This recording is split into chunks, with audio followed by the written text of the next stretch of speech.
Move over, Jim Herd. Move over, Mr. Swerve Vince Russo, because now Bruce Pritchard, the red-faced goddamn inbred hick moron, has replaced them both as the worst creative mind in the history of wrestling. I'm John Ritlin with my review of WWE Raw, Raw Underground, Raw, Lucha Underground, Raw, WCW Nitro 2000. That really is what they should have called it. Actually, no, that's unfair, because this was barely even as coherent as an episode of Nitro or Thunder in 2000, which I'm actually retro-reviewing.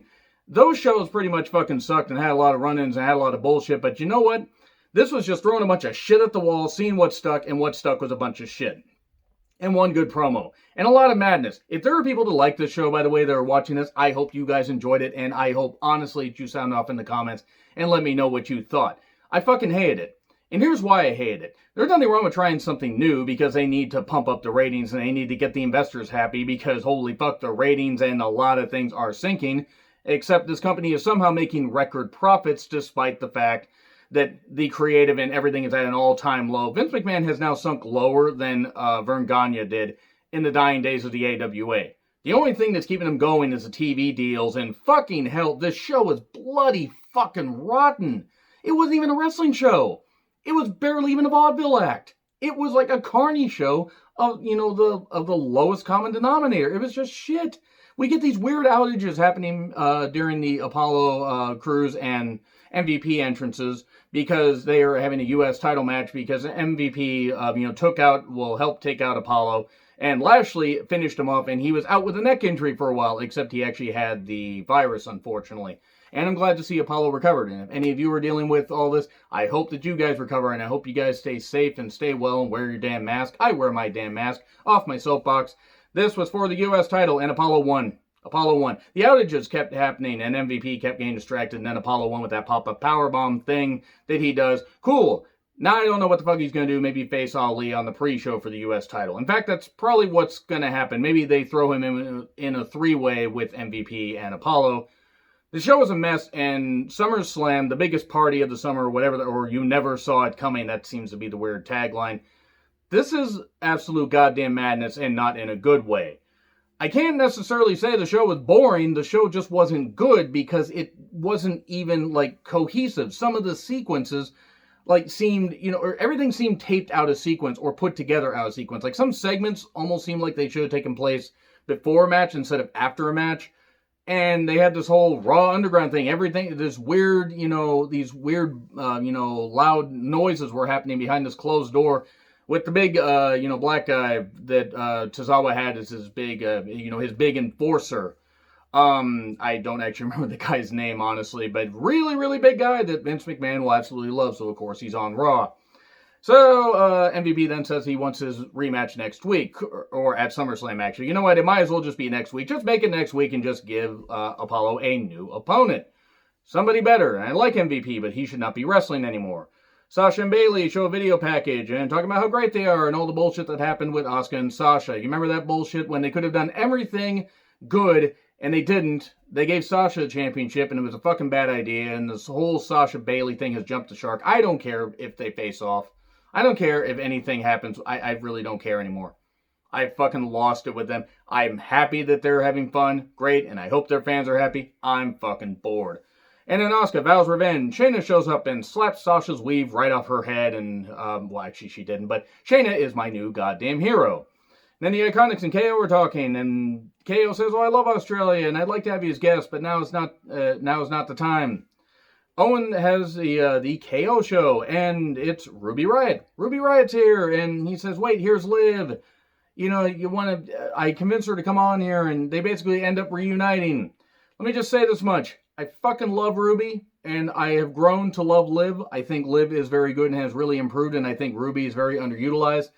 The way they made Ruby ham it up with all the emotion was absolutely sickening, and only sickening because it seemed forced. Ruby can do good promos and can do good shit, and so can Liv.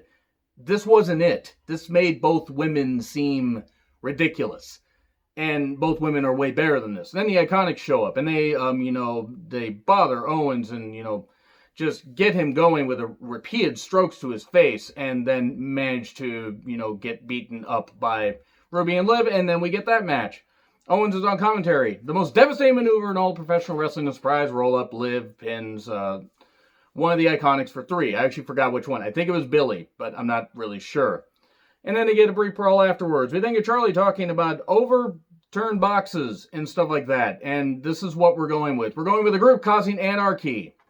A group causing anarchy and causing destruction and causing property damage. With all the stuff that's going on in 2020, gee, boy, and who says that Vince isn't in touch with everything going on in society? I'm sorry, you can do new factions, but yeah, WWE's always been fucking tone deaf, and I don't care if people want to get upset. There's certain layers of this shit, and this isn't good TV. And then Drew and Orton have pretty much the best promo, battle of like the last few months, I would say. Drew says to Orton, or, talks about Orton's problems and everything, and says that Orton likes to slither from behind, because of course he does, right? And slither in the back door. Have fun on seeing that. Of course, you will never see it coming, apparently the SummerSlam tagline, and then Orton says, well, I wasn't handed anything, because that's what Drew implies, and that, yeah, I should have been fired multiple times, but the company needs me. I'm more valuable to the company than you have been and ever will be. And I will give them credit for cutting good promos here. This was good stuff. I also have no desire to see Randy Orton in a WWE title program in 2020 or in any other years. I had no desire to see him as champion in 2014, or, late 2013, early 2014. I had no desire to see him as champion. Also, why is Ric Flair there? I'm happy that Ric Flair got signed to a new deal and that he is doing better. He is still a 70-year-old man with a lot of health problems in Florida where a lot of shit is going on. Okay, so Drew then says, well, I'm going to rip your head off and you're going to see it coming. Gross, Drew. Gross. That's also murder. Would you stop threatening? Can everybody stop threatening to murder anybody on TV? What the fuck? Rick then says stuff to Owens. I have no idea what he said, and I love Ric Flair, one of the greatest talkers of all time. He has made no sense in interviews and in anything he has done for the last 2 years on television. I know he's had health issues, but fucking hell. Owens wants to fight Randy next week. Because I guess Rick said that Owens was kind of soft, trying to get Ruby and Liv reunited and stuff like that, and he was trying to do stuff for his friends, and it made no sense. So, I got a question. Why did Nia mate with a mop, and, what happened to her hair? Is that the end result? Was it like the fly experiment? She put a mop was in, like, the chamber with her, and she got fused with that and everything, and now all of a sudden she's going to be able to clean everything. They're going to be able to pick her up and just clean. Because it really looked like she had dreads in her hair. In her hair, that is. It didn't even look like goddamn hair. It was fucking ridiculous. So, anyway, she is with this red-headed guy. That was in the brawl last week with Shayna where she threw the guy down and pushed the guy down. Apparently he's some official. I have no idea who the fuck this guy is. I've never heard of this guy. If he is an official, cool. He should never be on TV again. She runs down the fact that he's a ginger. She says, hey, you want an apology? Let's have a match and then I'll apologize to you. Then the guy says she's suspended indefinitely and nothing of value was lost because that means Nia Jax will not be on TV for a while. Maybe she can get some training. Maybe she can go the fuck away and get out of a business she had no business being in the first place. That was English. And then pushes him down and just, this is stupid. This is fucking stupid. This show is not good. We have also only had 2 matches, and the women's tag team match that they had went 4 minutes? Yeah, and all those women are pretty damn talented. Okay, then we get the ninjas running down. Oh, by the way, Shelton also points out to MVP at one point that somebody stole the 24/7 championship. Yeah, this is something that's actually happening during that whole box thing. So Shelton, who stole the championship? It's Truth. Truth stole it because he wants his baby back, and now that song is in your head as well. So we get ninjas there because apparently Bruce Pritchard was not bludgeoned in the head enough, when he was, around Vince McMahon's pool. Maybe Vince shoved him into the pool and he hit his head on the ground and maybe he just never recovered. And maybe he's just, had that head injury and he just thinks all these ideas are really fucking good. This was fucking revolting because Truth and Shelton are talented. So is Tozawa. I hate the ninja stuff. I am absolutely embarrassed that this stuff is still happening. And forget the goddamn stereotypes and the goddamn racial undertones. Overtones. I don't care about that. It's fucking stupid. It's like dime store, dollar store costumes that they put on these guys. And even Shelton's getting involved. Shelton looked like he didn't want anything to do with this shit. And Tozawa won. Tozawa fucking won. Cool, okay, he's a 24/7 champion. And then we see Shane hosting Raw Underground, a.k.a. Welcome to Raw Fight Club. You weren't supposed to talk about it, Shane. Neither was I, but I'm not part of it. Shane, you aren't supposed to talk about Fight Club. Have you never seen the movie? If you haven't seen Fight Club, by the way, fucking watch it. Okay, Dominic has an interview with Sarah Schreiber, and Sarah Schreiber even seems baffled by the fact that Dominic is there. Almost like, why are you here? And not that she was being mean, but almost like she was projecting what some of the company was saying. He wants to have a match with Seth Rollins at SummerSlam. Because evidently, I need to hate SummerSlam in advance. I understand that Dominic has been training, and maybe he will be good. But I have no desire to see Dominic in the ring. Unfortunately, we're going to get that. We then get Shayna versus Sasha with Bayley. Okay, so the match was fine. Boy, Sasha's going to get fucking injured if she keeps taking, these bumps like this. But here's where the show really started to go down for me. Now, this Raw Underground thing they had before was guys in, a ring with no ropes, and they were just bare knuckle, well, they had tape fists, but they were fighting each other and shoot fights together. The Brawl for All worked out so goddamn well. So that's going on. And then we have this match. Shayna, a legit, MMA fighter, really good, really good style and everything. I didn't necessarily care for her holding on to the NXT Women's Championship for so long, but I think that Shayna has a really good style, and I like seeing her beat up Sasha. I don't want Sasha actually hurt. I really don't. I'm sick of Sasha and Bayley. Not even I want to see them get their asses kicked and get, somebody get revenge on them. I don't fucking care anymore. Also, so Bayley's outside the ring, by the way. This is important. Asuka shows up and attacks Bayley. Now, the camera's on them and the ref calls for the DQ. Now, I'm not an expert when it comes to wrestling. I'm barely an expert with words, as you can tell if you watch this show for a bit. But when the fuck did attacking the outside person cause a DQ? Did they just give up? Why didn't you just have Shayna clock Shayna, or Shayna clock Shayna? It's a Spider-Man meme. Shayna clock Sasha or something like that, and maybe get DQ'd because she was just too vicious. Also, is Shayna a de facto face right now? And again, why did Asuka attacking Bayley cause a DQ? What the fuck is going on? Did they give up writing the show? Did they write the show? That's a real question.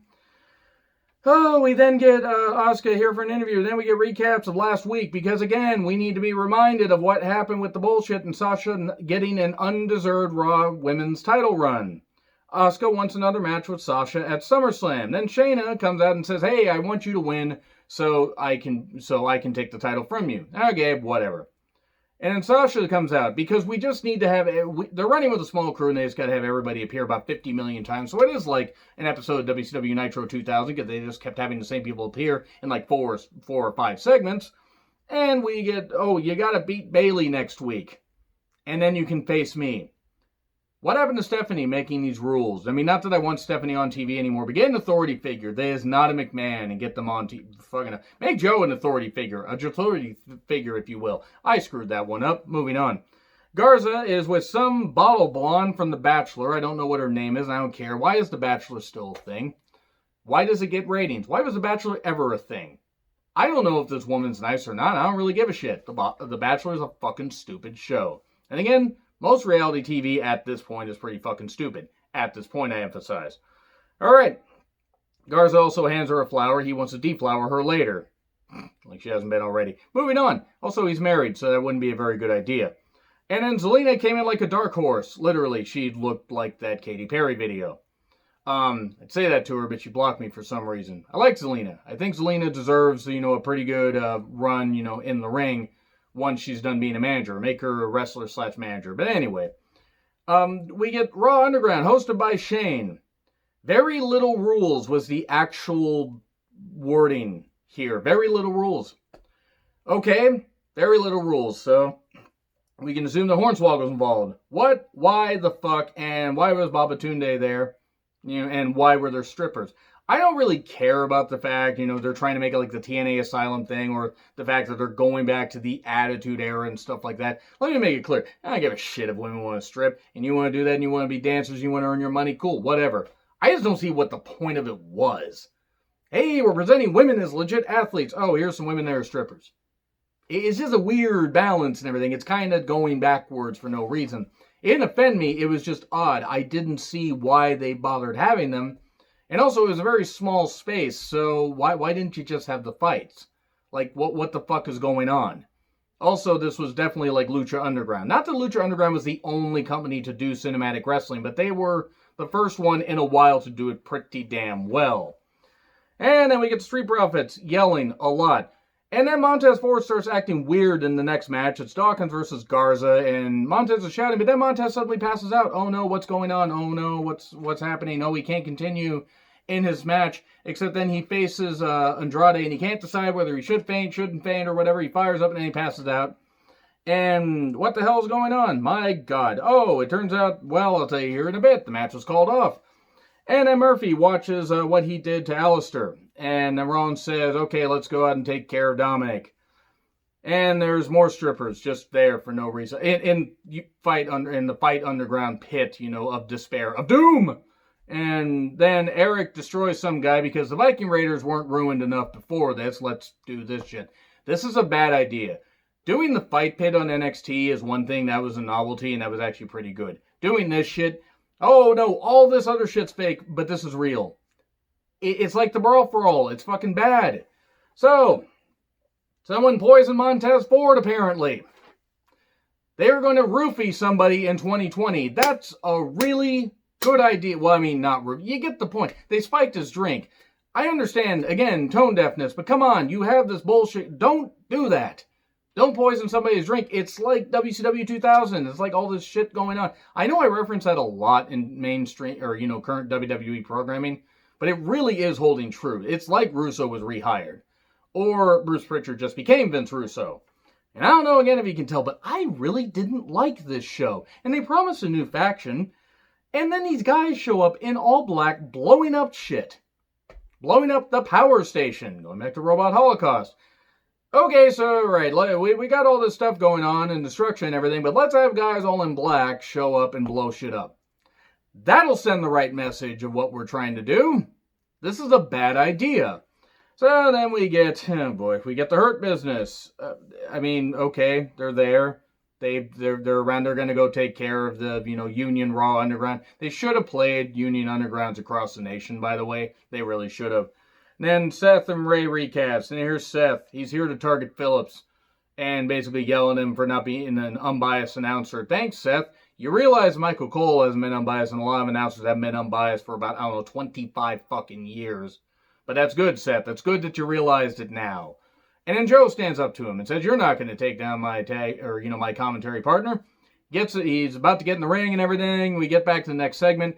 And then Dominic shows up and canes both of them. And Rollins says, fine, you want a match? I accept. I thought Dominic was in the main event. And I was prepared to just throw everything away.